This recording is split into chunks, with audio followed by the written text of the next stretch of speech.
السلام علیکم ورحمۃ اللہ وبرکاتہ۔ دارالعلوم دیوبند کے محتمم مفتی ابوالقاسم نعمانی صاحب نے پیر کو کورونا ویکسین کی پہلی خوراک لی۔ انہوں نے سب کو بیماری سے بچاؤ کی ہدایتوں پر عمل کرنے کو کہا۔ دیوبند سے اسلامک میڈیا کی رپورٹ۔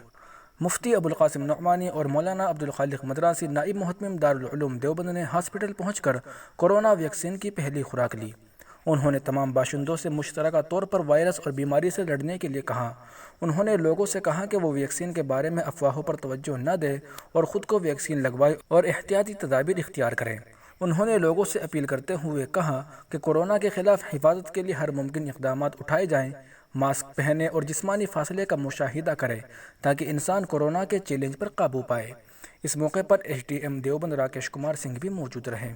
دیوبند الوداعی ترانے، خبریں، نعت نظم، بیانات، آواز کا سفر، مکالمے، ڈیبیٹ، پروگرام وغیرہ وغیرہ کی خوبصورت اپڈیٹ حاصل کرنے کے لیے ابھی یوٹیوب چینل محاسن اسلام کو سبسکرائب ضرور فرمائیں۔ بیل آئیکن پر کلک کرنے سے آپ کو ویڈیو پر وقت مل جائے گی۔